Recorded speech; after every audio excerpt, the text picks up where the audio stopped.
분석 2부 첫 번째 경기는 8번 경기로 들어온 토트넘과 사우스햄튼의 경기입니다. 저는 토트넘의 단통 승리로 가보도록 하겠습니다.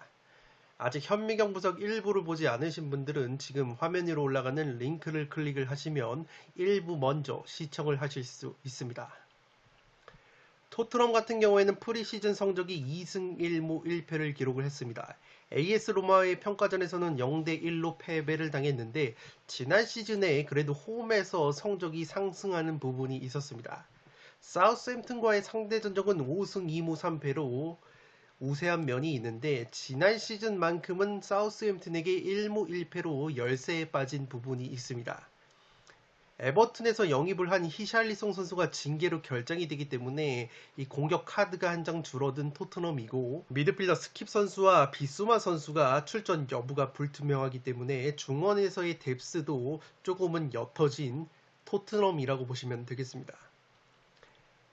에버튼 출신의 공격수 히샬리송을 비롯해서 브라이튼 출신의 미드필더 비수마, 인테르 출신의 윙백 페리시치와 노팅엄 포레스트 출신의 오른쪽 윙백 제드 스펜스를 영입을 하면서 취약 포지션에서 나름대로 알짜배기 영입이 됐다고 보시면 되겠습니다. 백업 측면 자원인 베르바인 선수는 아약스로 이적이 됐습니다.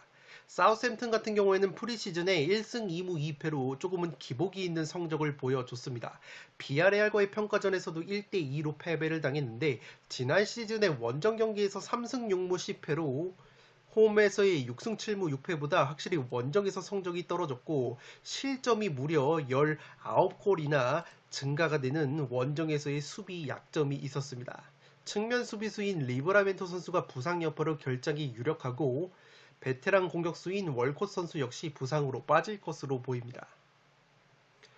주요 영입 자원으로는 레인저스 출신의 2선 공격 자원인 조 아리보 선수를 영입을 했고, 보르도 출신의 공격수 세쿠 마라, 맨시티 유스 출신의 바주누 골키퍼와 수비형 미드필더 라비아를 영입을 했습니다. 포스터 골키퍼가 토트넘으로 이적이 된 가운데 백업 공격수 셰인 롱이 레딩으로 이적이 됐습니다. 백업 미드필더 스몰본이 스토크시티로 임대가 됐고, 지난 시즌의 최전방에서 많은 골을 넣어줬던 장신 공격수 브로야 선수가 원 소속팀인 첼시로 돌아갔기 때문에 사우스햄튼이 최전방에서의 높이 제공권이 조금은 약화가 된 부분이 있습니다. 비아레알을 상대로 1대2로 프리시즌에 패배를 당했지만 AS 모나코와의 평가전에서는 3대1 승리를 거두면서 저력을 보여줬다고 보시면 되겠습니다.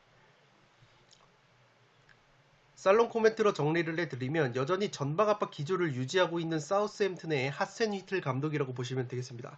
오히려 지난 시즌에는 여러가지 이유로 사우스햄튼의 압박 강도나 밀도가 조금은 떨어진 부분이 있었는데 직전 프리시즌 비아레알과의 평가전 모습을 살펴보면 새 시즌에도 전방 압박 기조는 유지될 것으로 보입니다.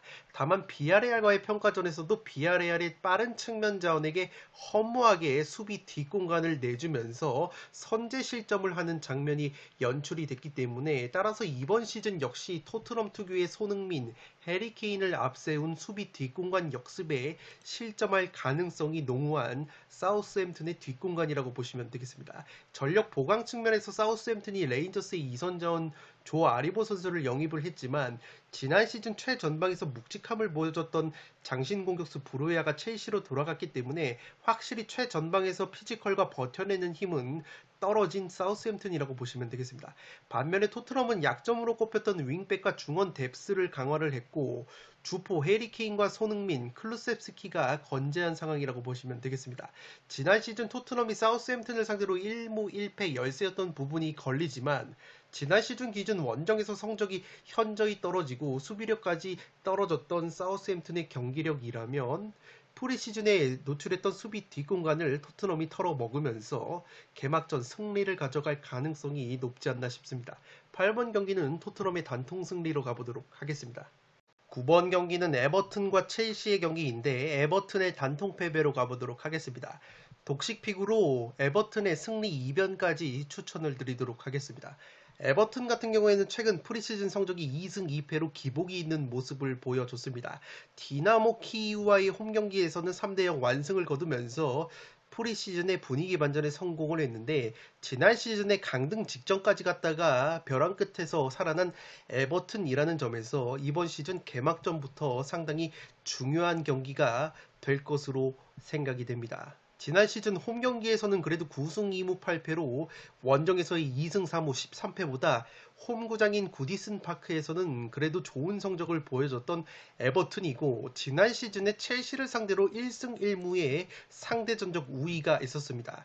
홈구장인 구디슨 파크에서는 최근에 모든 대회 첼시를 상대로 홈에서 4연승을 거두고 있고 첼시를 상대로 7경기 중에서 5경기가 무실점을 기록을 했기 때문에 은근히 홈에서만큼은 에버튼이 첼시의 킬러 면모가 있다고 보시면 되겠습니다. 그렇기 때문에 이변을 노려보실 분들은 에버튼 사이드도 충분히 노려볼 만한 매치라고 생각이 되는데 한 가지 걸리는 것은 프리시즌에 디나모 키이우전에서 꿀맛을 봤었던 뚝배기가 좋은 칼버트 루인이라는 공격수가 또다시 무릎 부상을 당해서 첼시와의 개막전에서 결장할 가능성이 높아 보입니다. 측면 자원인 타운센드 선수 역시 부상으로 빠질 것으로 보이고 백업 떡대 공격수인 론돈 선수 역시 부상으로 빠질 것으로 보이기 때문에 공격 쪽에서 상당히 피지컬이 좋은 공격 자원이 2명이나 결장이 될 것으로 보입니다. 또한 베테랑 측면 수비수 콜먼 선수 역시 부상 병동에 올라 있기 때문에 공수에 걸쳐서 전력 누수가 있을 것으로 보입니다. 그래도 에버튼이 번리 출신의 베테랑 수비수 타코우스키를 자유계약으로 영입을 하면서 수비 쪽에 알짜배기 보강이 됐다고 보시면 되겠습니다. 여기 히샬리송 선수가 떠난 자리를 번리 출신의 왼쪽 측면 자원인 드와이트 맥닐 선수를 영입을 하면서 그래도 어느 정도 보강에 성공을 했고 스포르팅 출신의 왼쪽 풀백 비나그레까지 임대를 영입을 하면서 왼쪽 측면이 상당히 강화가 된 에버튼이라고 보시면 되겠습니다. 다만 지난 시즌까지 에버튼에서 에이스 역할을 했었던 히샬리송 선수가 토트넘으로 이적이 됐고 측면 수비수 존조 케니 선수가 헤르타 벨린으로 이적이 됐습니다.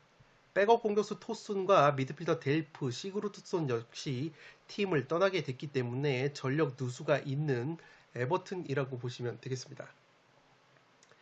프리시즌에 미국 메이저리그 사커 미네소타 유나이티드 원정에서 0대4 충격적인 패배를 당했던 에버튼인데 그래도 블랙풀, 디나모 키이우를 상대로 2연승을 거두면서 나름대로 분위기 반전에 성공을 했다고 보시면 되겠습니다.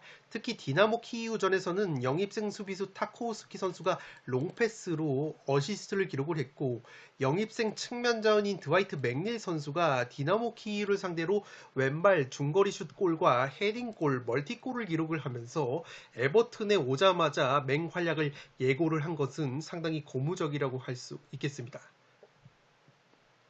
램파드 감독 부임 이후에 압박 전술을 가져가는 에버튼인데 압박이 조직적으로 이루어질지는 이번 시즌 지켜봐야 되기 때문에 지난 시즌처럼 에버튼이 압박을 할 때 이 공수 간격이 벌어지는 상황이 나온다면 강팀들을 상대로는 이 압박 전술이 오히려 독이 될 가능성이 조금은 있지 않나 싶습니다.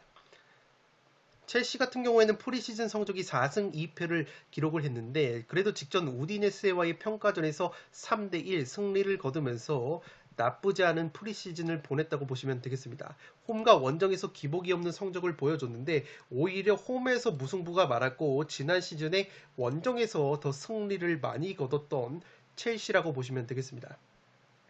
공격수 티모 베르너 선수가 근육 부상으로 출전 여부가 불투명한 것을 제외하면은 이렇다 할 주전급 이탈은 없을 것으로 생각이 됩니다. 이 리디거와 크리스텐센이라는 수비수 2명이 빠진 자리를 그래도 나폴리 출신의 굵직한 수비수인 쿨리발리를 영입을 하면서 보강에 성공을 했습니다. 또한 맨시티 출신의 측면 자원인 스털링 선수를 영입을 하면서 공격 강화가 있었고 미드필더 코너 갤로거 선수가 크리스탈 팰리스에서 지난 시즌 임대 생활을 했는데 굉장히 좋은 활약을 보여줬고 첼시로 임대 복귀가 됐습니다. 여기에 장신 공격수 브로야와 브라이튼의 측면 수비수인 쿠쿠렐라 영입까지 앞두고 있다는 보도가 있는 첼시이기 때문에 이 추가적인 전력 보강이 있을 수 있는 첼시라고 보시면 되겠습니다. 다만 우려스러운 것은 우디네세전 이전의 프리시즌에 아스날과의 평가전에서 0대4 대패를 당하면서 첼시의 경기력이 그렇게까지 프리시즌에 이 좋지 못한 모습이 있었기 때문에 그러한 부분은 리스크라고 보여집니다. 그래도 영입생 공격수인 스털링 선수가 우디네세를 상대로 골맛을 봤고 수비형 미드필더 캉테 선수가 우디네세전에 중거리 슛골과 더불어서 좋은 움직임을 보여줬기 때문에 핵심 자원들의 컨디션은 나쁘지 않다고 보시면 되겠습니다. 살롱 코멘트로 정리를 해드리면 이 경기는 의외로 이변 가능성이 있는 경기라고 생각이 됩니다. 먼저 에버튼 같은 경우에는 최전방 장신 공격수 칼버트 루인 선수가 직전 디나모 키이우와의 평가전에서 골맛을 보면서 기대감을 높였는데 또다시 무릎 부상을 당하면서 이번 첼시와의 개막전에서 결장할 가능성이 높아졌습니다.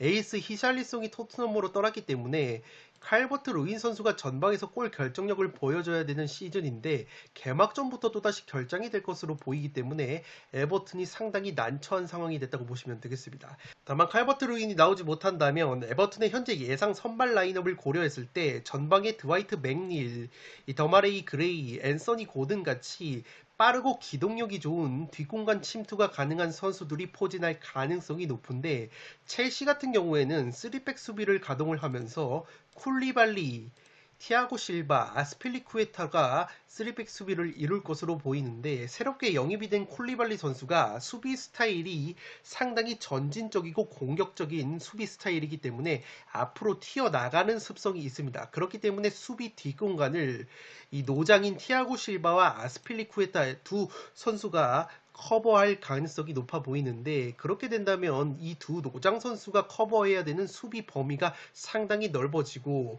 이 두 선수가 전성기 때만큼의 기동력을 보여줄 수 없기 때문에 에버튼의 빠른 3톱에 기동력에서 밀리는 현상이 나올 가능성이 있어 보입니다. 더욱이 에버튼은 번리에서 영입한 새로운 측면 자원인 드와이트 맥닐 선수가 프리시즌 디나모 키이우전에서 무려 2골이나 넣으면서 골 감각을 일찌감치 끌어올렸기 때문에 맥릴 선수의 활약에 기대를 걸어볼 수 있지 않을까 싶습니다.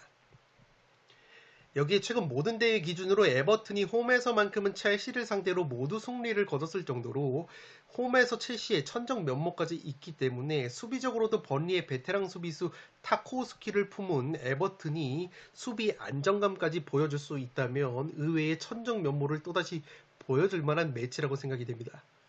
다만 그래도 제가 첼시 승리를 가져가는 이유가 우선 프리시즌에 수비형 미드필더 캉테 선수의 컨디션이 상당히 좋다고 말씀을 드렸는데 앞서 말했던 수비 뒷공간 커버에 있어서 캉테 선수가 원체 활동량이 많은 미드필더이기 때문에 캉테 선수가 좋은 컨디션만 보여줄 수 있다면 무리 없이 수비 뒷공간을 커버해주지 않을까 싶습니다. 여기에 맨시티에서 영입이 된 스털링 선수 역시 프리시즌에 득점포를 가동을 했고 첼시가 자랑하는 왼쪽 윙백 7렐도 선발로 들어온다면 첼시가 윙백들을 활용한 측면 공격에서 우위를 가져가면서 좋은 모습을 보여주지 않을까 싶습니다. 따라서 9번 경기는 에버튼의 단통 패배로 가는데 에버튼의 홈에서의 첼시 천정 면모와 더불어서 첼시 3백 수비의 기동력적인 약점까지 고려를 한다면 이변픽으로 승리, 에버튼의 승리까지 추천을 드리도록 하겠습니다. 10번 경기는 도르트문트와 레버쿠젠의 경기인데 단통 무승부로 가보도록 하겠습니다. 이 도르트문트 같은 경우에는 최근에 프리시즌 성적이 4승 1무 2패를 기록을 했는데 직전 안탈리아 스포르와의 평가전에서도 1대1 무승부에 그쳤습니다. 아무래도 에이스 공격수 홀란드 선수가 맨시티로 이적이 됐기 때문에 공격 쪽에서의 누수가 불가피한데 그래도 짤츠부르크 출신의 신성 공격수인 아데이미 선수를 영입을 했고 이 아약스 출신의 피지컬이 굉장히 좋은 세바스티안 알레 선수를 영입을 했는데 알레 선수가 고안 쪽에 종양이 발견이 되면서 시즌 아웃 가능성까지 제기가 되고 있기 때문에 사실상 알레 선수는 전력 외가 되는 불운을 겪게 됐습니다. 바이에른 뮌헨 출신의 수비수 질레 선수가 도르트문트에 합류가 됐고 프라이부르크 출신의 니코 슐로터베크 선수까지 합류가 되면서 약점으로 꼽혔던 중앙수비 보강에 성공을 한 도르트문트라고 보시면 되겠습니다. 물론 수비수 질레 선수가 근육 부상 여파로 출전 여부가 불투명하기 때문에 도르트문트의 베테랑 수비수인 홈멜스 선수와 새로운 영입생 니코 슐러터베크 선수가 호흡을 맞출 가능성이 높아 보입니다. 여기에 샬케의 승격에 혁혁한 공을 세웠던 수비형 미드필더인 외주잔을 영입을 하면서 악셀 비첼 선수의 공백을 어느 정도 메워줄 것으로 생각이 되고 있습니다. 지난 시즌 분데스리가 홈 성적 2위를 달릴 정도로 홈 깡패 면모가 있는 도르트문트인데 최근에 프리시즌에 라리가의 비아레알, 발렌시아 같이 조금 체급이 있는 팀들을 상대로 0대2, 1대3 패배를 당하면서 확실히 경기력적으로 물음표가 붙는 프리시즌을 보냈다고 보시면 되겠습니다. 레버쿠젠 같은 경우에도 프리시즌 성적이 썩 좋지 못했습니다. 2승 1무 2패를 기록을 했는데 충격적인 3부 리그 팀과의 포칼컵 대회에서 3대4로 패배를 당하면서 체면을 완전히 구겼다고 보시면 되겠습니다. 지난 시즌 홈과 원정에서 기복이 없는 성적을 보여줬던 레버쿠젠이고 레버쿠젠 역시 지난 시즌 에이스 플레이메이커인 플로리안 비르츠 선수가 장기 부상으로 빠지면서 공격 쪽에서의 화력 약화가 불가피했다고 보시면 되겠습니다. 백업 수비 자원인 포스멘사와 베테랑 미드필더 벨라라비, 미드필더 아들리 선수가 출전 여부가 불투명합니다. 주요 영입 선수로는 스파르타 프라 출신의 공격수 아담 흘로제크를 영입을 하면서 공격적 보강에 성공을 한 레버쿠젠이고 핀란드 대표팀 공격수 포 얀팔러 선수가 임대 복귀를 했습니다. 패트릭 시크와의 주전 경쟁에서 밀린 공격수 알라리오가 프랑크푸르트로 이적이 됐습니다. 도르트문트는 홈 성적이 2위라고 지난 시즌 말씀을 드렸는데 레버쿠젠은 지난 시즌 기준으로 분데스리가 원정 성적 2위이기 때문에 양팀 모두 홈과 원정 유불리를 가리지 않고 좋은 경기력을 보여주지 않을까 생각이 되고 있습니다. 직전 포칼컵에서 공격수 패트릭 시크와 흘로제크 선수가 나란히 득점포를 가동한 것은 고무적이라고 할 수 있겠는데 주전급 자원들을 대거 투입을 하고도 3부 리그 팀에게 패배를 당한 것은 레버쿠젠 역시 경기력에 물음표가 붙는 결과라고 보시면 되겠습니다. 살롱 코멘트로 정리를 해드리면 양팀 모두에게 기회가 있는 경기라고 생각이 됩니다. 도르트문트의 경우에는 에이스 홀란드가 맨시티로 이적이 됐지만 아데이미와 알레를 영입해서 최전방 공격을 보강했다고 보시면 되겠습니다. 다만 알레 같은 경우가 고환 종양 수술로 인해서 실패한 영입이 될 가능성이 높아졌기 때문에 아데이미와 젊은 말렌 같은 빠른 자원들이 최전방에서 한 방을 보여줘야 될 것으로 보입니다. 레버쿠젠 같은 경우에는 핵심 플레이메이커 비르트 선수가 장기 부상으로 이탈해 있지만 체코의 유망한 젊은 공격 자원인 흘로제크를 영입을 하면서 어느 정도 공격 보강에 성공을 했습니다. 따라서 레버쿠젠 역시 패트릭 시크, 흘로잭, 그리고 아즈문, 디아비 같은 한방이 있는 공격 자원들이 여전히 건재하다고 보시면 되겠습니다. 도르트문트 같은 경우에는 약점으로 꼽혔던 중앙수비 쪽에서 프라이부르크의 니코 슐로터베크 선수를 영입을 했기 때문에 수비 쪽에서도 보강이 이루어졌다고 보시면 되겠습니다. 양팀 모두 전방 압박을 할 때는 조금은 빠꾸 없이 하는 경향이 있기 때문에 두 팀 공격 자원들의 뒷공간 침투 능력과 마무리 능력을 고려하면 난타전 구도 속에서 양팀 모두 승리 가능성이 있는 경기라고 생각이 됩니다. 다만 직전 포칼컵에서 레버쿠젠이 3부 리그 팀을 상대로도 경기력이 좋지 못하면서 패한 것을 고려하면 조금은 도르트문트 쪽으로 땡기는 면이 있지만 도르트문트 역시 프리시즌 성적과 경기력이 썩 좋지 못했기 때문에 양팀 맞대결에서 최근에 무승부가 없는 상성이 있는데 이번만큼은 무승부가 한번 나와줄 만한 타이밍이지 않나 싶습니다. 개인적으로 생각하는 것은 분데스리가가 무승부 배당이 상당히 높은 경기들이 있습니다. 예를 들어서 3번 경기로 들어온 메넨글라트바흐와 호펜하임, 그리고 대표적으로 도르트문트와 레버쿠젠 같은 경기들이 무승부 배당이 상당히 높아서 무승부를 찍는 것이 상당히 꺼려하는 분들이 계신데 이 도르트문트와 레버쿠젠, 호펜하임과 메넨글라트바흐 역시 수비보다는 공격 쪽에 포커스를 맞추는 팀들은 3.5 오버가 기준으로 들어올 때도 상당히 많다고 보시면 되겠습니다. 그런데 의외로 높은 배당의 무승부가 심심치 않게 들어올 때가 있는 것이 분데스리가이기 때문에 경기력적으로 양 팀이 상당히 팽팽하다면 배당적인 측면을 조금은 내려놓으시고 경기력적으로 무승부도 한번 과감하게 노려볼 수 있는 매치라고 생각이 되기 때문에 10번 경기는 단통 무승부로 가보도록 하겠습니다. 11번 경기는 레스터와 브렌트포드의 경기인데 승패로 가면서 이변을 노려보도록 하겠습니다. 레스터 같은 경우에는 최근 프리시즌 성적이 4승 1무 1패 4연승의 상승세를 탔습니다. 직전 라리가의 강호 세비야와의 평가전에서도 1대0 승리를 거둔 레스터이고 지난 시즌에 홈경기에서 10승 4무 5패, 원정에서의 4승 6무 9패로 확실히 홈구장인 킹파워 스타디움에서 강한 모습을 보여줬던 레스터라고 보시면 되겠습니다. 이 브렌트포드와의 상대 전적 역시 지난 시즌에 2연승을 거뒀고 이 최종 4승 0패로 압도적인 우위까지 있는 레스터이기 때문에 기본적으로 레스터의 승리로 몰리는 것이 당연하다고 보시면 되겠습니다. 측면 수비수 페레이라와 버틀란드가 부상으로 빠질 것으로 보이는 가운데 주전 측면 자원인 하비 반스 역시 무릎 부상 여파로 출전 여부가 불투명하기 때문에 측면 수비 쪽에서 공백이 불가피할 것으로 보이고 측면 공격 역시 위력이 떨어질 가능성이 있어 보입니다. 이 주요 영입 자원이 딱히 없었기 때문에 레스터시티가 전력 보강적인 측면에서는 상당히 아쉬운 면이 많았고 오히려 베테랑 골키퍼 슈마이켈 선수가 프랑스 니스로 이적이 되면서 골문이 상당히 헐거워진 약점이 있습니다. 여기에 미드필더 제임스 메디슨이나 수비수 포파나가 다른 클럽들의 구애를 받고 있는 상황이기 때문에 영입도 제대로 되지 않은 상황에서 기존 에이스 자원들을 지켜내는 것이 굉장히 관건으로 보여지고 있습니다. 브랜트포드 같은 경우에는 직전 베티스와의 평가전에서 1대0 승리를 거두면서 나쁘지 않은 프리시즌을 보냈습니다. 최근에 브라이튼, 베티스, 아스날을 상대로 프리시즌 3연승을 거둔 브랜트포드이기 때문에 상당히 분위기가 나쁘지 않다고 보시면 되겠습니다. 지난 시즌에 홈과 원정에서 기복이 없는 성적을 보여줬는데 원정에서 실점이 14골이나 늘어나는 수비적인 약점이 있었고 더군다나 주전 중앙 수비수인 아예르와 핀녹 선수가 근육 부상으로 결장이 유력하기 때문에 브랜트포드 역시 수비 쪽에서 공백이 불가피할 것으로 보입니다. 지난 시즌 3골 2도움을 기록했던 측면 자원인 카노스 선수 역시 허벅지 부상으로 출전 여부가 불투명합니다. 아이에르와 핀녹이 부상으로 빠지는 가운데 그래도 번리 출신의 베테랑 수비수 벤미가 영입이 됐기 때문에 수비뿐만 아니라 세트피스 상황에서의 뚝배기 한 방도 기대를 걸어볼 수 있지 않을까 싶습니다. 라치오 출신의 골키퍼 스트라코샤가 브렌트포드로 합류를 했고 볼로냐 출신의 측면 수비수 에런 히키, 헐시티 출신의 윙어 루이스 포터까지 합류가 되면서 측면 쪽에서의 보강이 이루어졌다고 보시면 되겠습니다. 특히 이 루이스 포터는 지난 시즌 헐시티에서 리그 12골이나 넣었던 결정력을 갖춘 윙어이기 때문에 기대를 모으고 있다고 보시면 되겠습니다.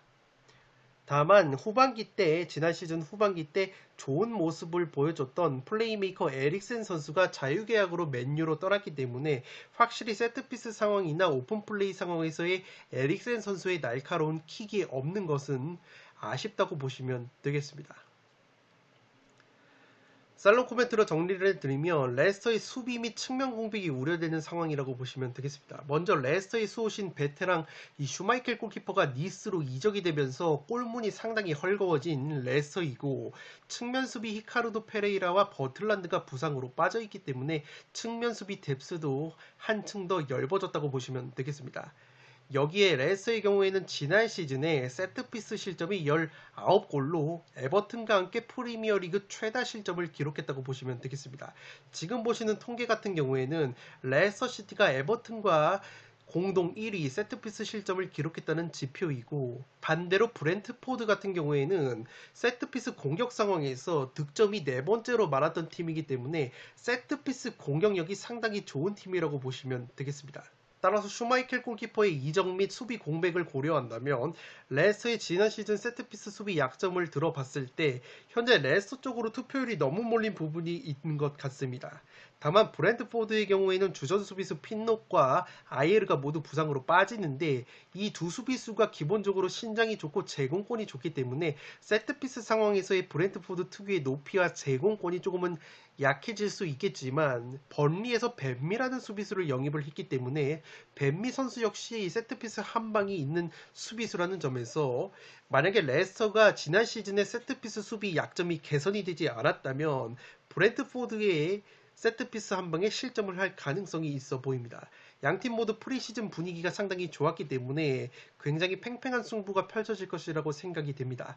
다만 레스터가 브렌트포드를 상대로 상대 전적에 압도적인 우위가 있고 지난 시즌 브렌트포드 공격의 핵심적인 역할을 했었던 에릭센이 이탈을 했기 때문에 그래도 레스터 쪽이 근소한 우세가 있을 것으로 생각이 되지만 이 브렌트포드 쪽 이변 가능성도 충분해 보이는 매치라고 생각이 됩니다. 11번 경기는 승패로 갈라보도록 하겠습니다. 12번 경기는 맨유와 브라이튼의 경기인데 승패로 가르면서 이변까지 노려보도록 하겠습니다. 맨유가 프리시즌에 3승 2무 1패의 성적을 보여줬는데 직전 라요와의 평가전에서는 1대1 무승부에 그쳤습니다.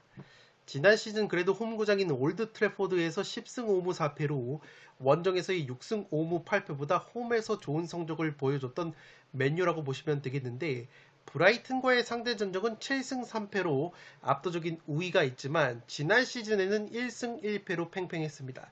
특히 브라이튼 원정에서는 0대4 굴욕적인 대패를 당한 바 있는 맨유이기 때문에 또다시 브라이튼의 좋은 경기력, 강팀 킬러 면모가 나온다면 무승부가 없었던 상성을 고려해서 무승부보다는 승패로 갈라봄직한 매치가 되지 않을까 싶습니다. 리그 12경기 기준으로 무승부가 없었던 맞대결 매치업이고 주전급 부상 자원이 없을 것으로 예상이 됐지만 공격수 마르시알 선수가 프리시즌에 부상을 당하면서 상당히 아쉬운 결장이 될 것으로 보입니다. 그도 그럴 것이 이 마시알 선수가 지난 시즌에 세비야 임대를 떠나서 다시 돌아왔는데 테나흐 감독이 새롭게 부임을 하면서 이 마시알 선수가 프리시즌에 3골이나 넣으면서 기대감을 높였는데 이 불의의 햄스트링 부상을 당하면서 개막전부터 결장이 될 가능성이 높아 보입니다.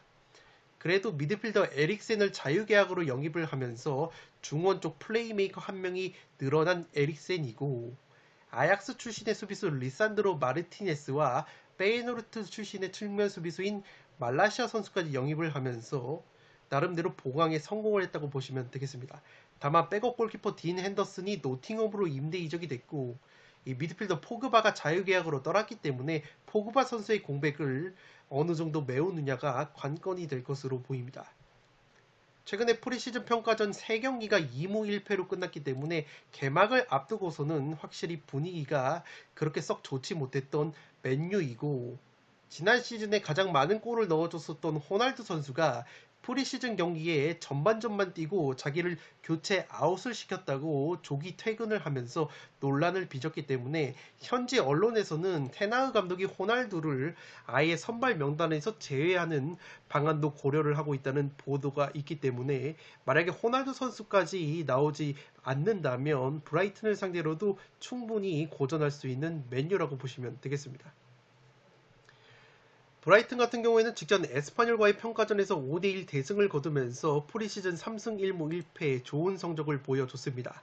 지난 시즌에 홈구장인 아멕스 스타디움에서는 5승 7무 7패에 그쳤는데 원정에서는 7승 8무 4패로 쉽게 패하지 않은 원정 깡패 모습이 있었습니다. 주전급 부상 자원은 없는데 주전 측면 수비수인 쿠쿠렐라가 첼시로 이적이 임박했다는 소식이 있기 때문에 만약에 쿠쿠렐라가 이적이 된다면 측면 수비 쪽에서 상당히 공백이 예상이 되고 있습니다.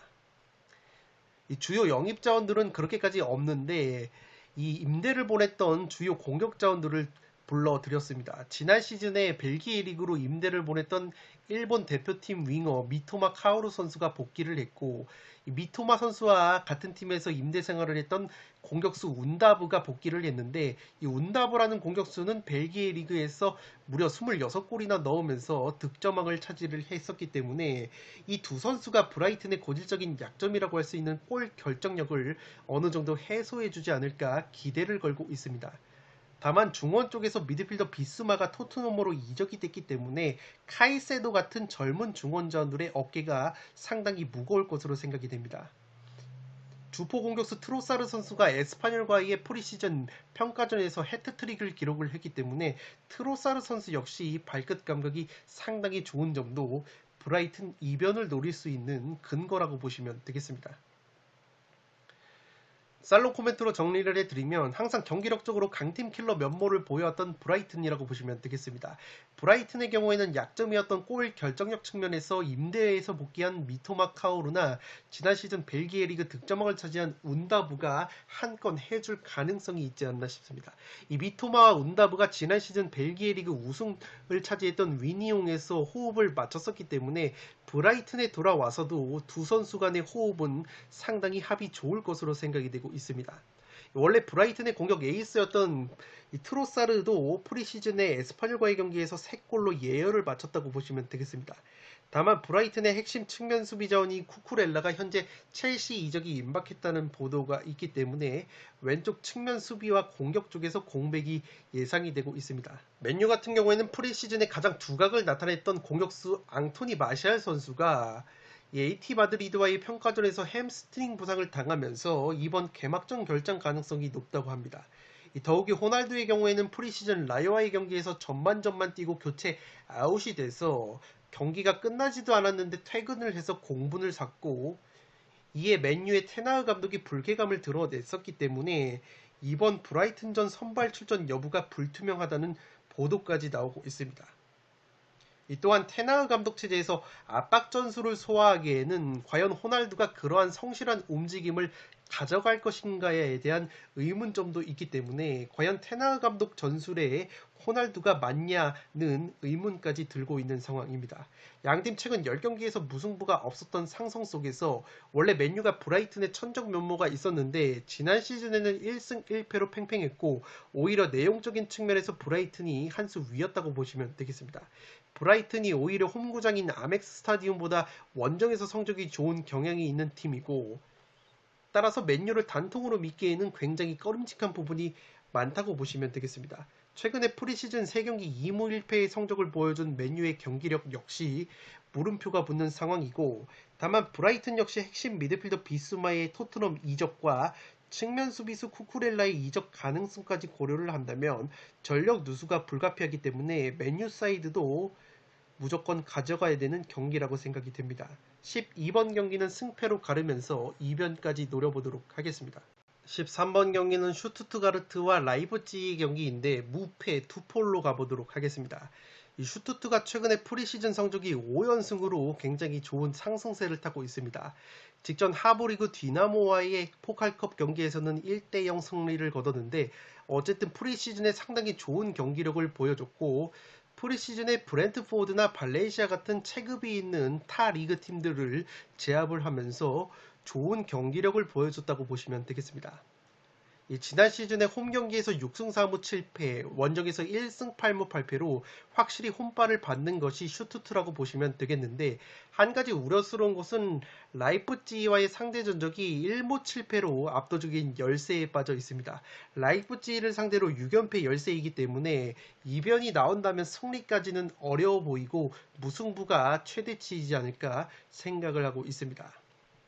장신 공격수 칼라이치치 선수와 핵심 왼쪽 풀백 소사 선수의 출전 여부가 불투명하다는 소식이 있는데, 이 두 선수가 만약에 나오지 못한다면 슈투트가르트의 공격력이 상당히 떨어질 것으로 생각이 됩니다.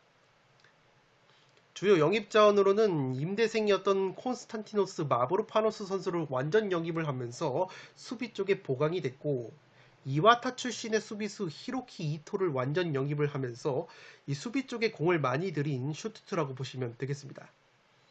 지난 시즌에 좋은 활약을 보여줬었던 마르무시라는 공격수는 볼프스부르크로 임대 복귀가 됐기 때문에 이 최전방에서 칼라이지치 선수의 어깨가 상당히 무거울 것으로 생각이 되는데, 최근에 이 칼라이지치를 두고 맨유 이적설이 돌고 있기 때문에 슈투트로서는 칼라이지치의 잔류가 관건으로 보여집니다.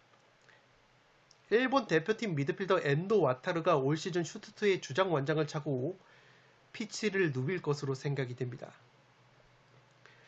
라이프치히 같은 경우에는 프리시즌을 많이 보내지 않았는데 1승 2패로 비교적 좋지 못한 성적을 보여줬습니다. 바이에른 미넨과의 슈퍼컵에서 3대5로 패배를 당한 라이프치히이고, 확실히 지난 시즌에 원정에서 6승 5무 6패, 홈에서의 11승 2무 4패보다 원정에서 성적과 경기력이 떨어지는 약점이 있습니다. 백업 공격 자원인 폴센 선수와 주전 수비수 그바르디올이 부상 여파로 출전 여부가 불투명합니다. 이 볼프스부르크 출신의 미드필더 슐라거 선수를 영입을 했고 장신 공격수 세를로트가 소시에다드에서 임대 복귀가 됐습니다. 공격수 루크먼이 레스터시티 임대 복귀가 됐기 때문에 영입생보다는 임대에서 복귀한 공격자들이 있다고 보시면 되겠습니다. 이 수비형 미드필더인 타일러 아담스가 리즈로 이적이 됐고 황희찬은 임대생 신분이었는데 올버햄튼으로 완전 이적이 됐습니다. 은쿤쿠나 그바르디올 같이 빅클럽 영입설이 있는 핵심 자원들이 아직까지 이적 소식이 없기 때문에 라이프찌히 역시 핵심 자원들을 지켜내는 것이 관건으로 보여집니다. 살롱 코멘트로 정리를 해드리면 이 경기는 슈투트가르트의 공격 원투펀치 2명의 출전 여부에 따라서 달려있는 경기라고 생각이 됩니다. 이 슈투트의 경우에는 왼쪽 측면 수비수 소사 선수가 현재 몸 상태가 100%가 아니라는 소식이 있는데 이 선수가 왼쪽 측면에서 왼발 크로스와 프리킥 세트피스 한 방이 상당히 날카로운 선수라고 보시면 되겠습니다. 이 또한 슈투트의 최전방 장신 공격수 칼라이지치 같은 경우에는 장신을 활용한 제공권 마무리가 좋은 선수인데 이 슈투트의 주요 공격 패턴 중 하나가 소사가 왼발로 올리고 칼라이지치가 뚝배기로 마무리하는 공격 패턴인데 이 두 선수 중에 한 선수만 나오지 못한다고 하더라도 슈투트의 공격력이 상당히 반감이 될 가능성이 높아 보입니다. 그런데 칼라이지치 같은 경우에도 현재 발목이 100%가 아니라는 소식이 있는 데다가 최근 맨유로의 이적설까지 대두가 있는 상황이기 때문에 이 두 선수의 출전 여부를 파악하는 것이 상당히 관건으로 보여집니다. 기본적으로 홈에서 성적이 좋은 슈투트가르트인데 라이프치히를 상대로 이미 상대 전적 1무 7패 압도적인 열세가 있고 그래도 제가 무승부까지 노려보는 이유는 슈투트가 프리시즌 성적이 5연승으로 상당히 좋았고 프리미어리그의 브렌트포드나 라리가의 발렌시아 같이 어느 정도 체급이 있는 팀을 상대로도 승리를 거두는 좋은 경기력을 보여줬기 때문에 라이프치히 같은 경우에는 이적설이 제기됐던 은쿤쿠가 잔류를 하는 모양새이고 여전히 공격진의 포르스베리, 소보슬라기, 안드레 실바, 은쿤쿠 같은 한방을 보여줄 수 있는 자원이 굉장히 많기 때문에 따라서 슈투트가 핵심 공격 자원들이 결정이 된다면 라이프치히가 우세한 경기를 할 것으로 보입니다. 다만 만약에 슈투트가 결장자가 없이 소사와 칼라이지치 모두 정상적으로 출격이 된다면 슈투트 특유의 홈발과 라이프치히의 원정에서 떨어지는 경기력까지 고려를 한다면 최대치로 무승부까지 노려볼 수 있는 매치라고 생각이 됩니다. 13번 경기는 무패 투폴로 가보도록 하겠습니다. 마지막 경기는 웨스트햄과 맨시티의 경기인데 웨스트햄의 단통 패배로 가보도록 하겠습니다. 독식을 노려보실 분들은 무승부까지 이변을 추천드리도록 하겠습니다. 웨스트햄이 프리시즌 성적이 2승 3무 1패로 무승부가 상당히 많았던 흐름이 있었습니다. 직전 랑스와의 평가전에서도 0대0 무승부에 그친 웨스트햄인데 그래도 지난 시즌에 9승 5무 5패의 홈경기 성적이 있었고 원정에서의 7승 3무 9패보다 확실히 홈에서 좋은 성적을 보여줬던 웨스트햄이라고 보시면 되겠습니다. 최근에 맨시티와의 상대 전적을 보시면 3무 7패로 승리가 없었는데 그래도 지난 시즌의 컵대회 포함해서 3경기에서 2무 1패로 맨시티의 덜미를 2차례나 무승부로 잡았던 좋은 기억이 있기 때문에 이변이 나온다면 이번에도 무승부 구미가 당기지 않나 싶습니다. 스타드 렌에서 새롭게 영입한 수비수 아구에르드 선수가 발목 부상 여파로 결장이 될 것으로 보이기 때문에 이 수비 쪽에서 공백이 예상이 되고 있습니다. 사스올로 출신의 공격수 스카마카 선수를 영입을 하면서 최전방에서의 제공권이 한층 더 강화가 된 웨스트햄이고 골키퍼 아레올라 선수를 완전 영입을 했습니다. 스완지 출신의 중앙 미드필더 다운스 선수를 영입을 했고 스타드 렌 출신의 중앙 수비수 아구에르드 선수를 영입을 했습니다. 백업 공격 자원이었던 야르몰렌코와 풀백 프레더릭스가 팀을 떠났고 이 베테랑 미드필더 노블 선수가 지난 시즌을 끝으로 은퇴를 했습니다. 최근에 프리시즌 4경기 3무 1패로 승리가 없었던 안 좋은 흐름이 있었기 때문에 웨스트햄 역시 프리시즌의 경기력이 썩 좋지 못했다고 보시면 되겠습니다. 최근에 컵대회 포함해서 맨시티 상대로 홈경기에서 3연속 무승부를 거뒀을 정도로 무승부로 끈적하게 덜미를 잡는 웨스트햄의 홈에서의 천정 면모라고 보시면 되겠습니다. 맨시티 같은 경우에는 최근에 프리시즌 성적이 2승 1패의 흐름을 보여줬는데 직전 리버풀과의 커뮤니티 실드 경기에서 1대3으로 완패를 당하면서 체면을 구겼습니다. 홈과 원정에서 기복이 없는 성적을 보여주는 맨시티인데 그래도 지난 시즌 기준으로 원정에서 득점력이 떨어지는 약점이 있습니다. 핵심 중앙 수비수인 라포르테 선수가 무릎 부상으로 빠져 있는데 이 라포르테가 수비력뿐만 아니라 빌드업이 상당히 좋은 수비수이기 때문에 후방에서의 이 라포르트 선수의 빌드업 공백이 상당히 크게 느껴졌던 리버풀과의 경기였다고 보시면 되겠습니다. 도르트문트 출신의 장신 공격수 홀란드를 영입을 한 맨시티이고 리즈 출신의 미드필더 칼빈 필립스와 독일 아르미니 출신의 골키퍼 오르테가를 영입을 한 맨시티의 이적 시장이었고 다만 측면 자원인 스털링이 첼시로 떠난 가운데 제주스와 진첸코가 나란히 아스날로 이적이 됐기 때문에 이 뎁스가 조금은 엷어진 부분이 있습니다. 수비형 미드필더 페르난지누 역시 계약 만료가 됐기 때문에 맨시티가 에이스 자원들에 대한 의존도가 심화가 될 가능성이 높아 보이는 이번 시즌이라고 보시면 되겠습니다. 살롱 코멘트로 정리를 해드리며 웨스트햄의 선수단 퀄리티를 고려했을 때는 무승부 정도의 이변은 충분히 노려볼 수 있는 매치라고 생각이 됩니다. 맨시티의 경우에는 핵심 수비수 라포르트 선수가 부상으로 빠지면서 확실히 후방에서의 빌드업이 원활하지 못한 부분이 지난 리버풀과의 경기에서 드러났다고 보시면 되겠습니다. 이적 시장에서 공격수 홀란드를 영입을 했지만 홀란드 선수가 아직은 맨시티 전술에 온전히 녹아든 모습이 아니었기 때문에 시간이 필요해 보이는 흐름이라고 보시면 되겠습니다. 무엇보다 맨시티가 스털링이나 제주스 같은 체급이 있는 선수들이 이적이 되면서 남은 공격 자원인 그릴리시나 마레즈 선수의 어깨가 상당히 무거워진 상황인데 이 프리시즌 경기력을 봤을 때는 이 그릴리시와 마레즈 선수의 경기력에 물음표가 붙었던 부분이 있기 때문에 조금은 리스크가 있는 시즌이라고 보시면 되겠습니다. 또한 케빈 데브라이너라는 에이스의 컨디션에 따라서 이 맨시티 공격 전체의 컨디션이 좌우가 되는 부분이 상당히 심한 것이 또 다른 리스크라고 보시면 되겠습니다. 반면에 웨스트햄 같은 경우에는 최전방에 사소올로 출신의 장신 공격수 스카마카를 영입을 했고 꾸준히 영입설이 제기되고 있는 미드필더 데클란 라이스 역시 잔류로 가닥을 잡았기 때문에 전력 누수가 없는 상황이라고 보시면 되겠습니다.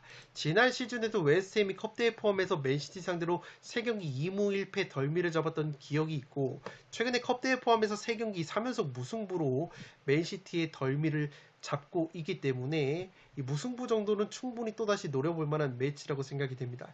다만 제가 웨스트햄의 승리까지는 보지 않는 이유가 웨스트햄 역시 프리시즌 퍼포먼스가 상당히 좋지가 못했습니다. 프리시즌 성적이 2승 3무 1패로 무승부가 상당히 많았던 웨스트햄에다가 맨시티와의 최근 상대 전적에서도 승리 자체가 없었던 웨스트햄이기 때문에 최대치는 무승부라고 보여집니다. 기본적으로 웨스트햄이 세트피스가 좋은 팀으로 분류가 되지만 지난 시즌에 프리미어리그에서 세트피스 득점 1위가 21골을 넣은 맨시티이고 수비적인 측면에서도 세트피스 실점이 딱 한 골밖에 없었던 짠물 수비 최소 실점 팀이 다름 아닌 맨시티라는 점에서 웨스트햄이 강점인 세트피스에서 재미를 보지 못한다면 그래도 맨시티의 승리 가능성이 높은 매치라고 생각이 됩니다. 14번 경기는 웨스트햄의 단통 패배로 갔는데 독식을 노려보실 분들은 무승부까지 추천을 드리도록 하겠습니다. 네, 이것으로 승부패 39회차 현미경 분석 1부와 2부 모두 마치도록 하겠습니다. 아무래도 유럽 축구 개막전이다 보니까 구독자 여러분들에게 도움이 될 만한 양질의 자료와 분석 데이터를 준비하느라 영상 촬영 시간이 늦어진 점은 양해를 부탁드리도록 하겠습니다. 끝으로 영상이 도움이 되신 분들은 좋아요와 구독 버튼을 눌러주시면 풋볼살롱 채널에 크나큰 힘이 됩니다. 구독 버튼 옆에 종 모양의 알림 설정을 해주시면 그 누구보다 빠르게 양질의 축구 승부패 프로토 관련 분석 컨텐츠를 만나보실 수 있습니다. 지금까지 풋볼살롱이었습니다. 감사합니다.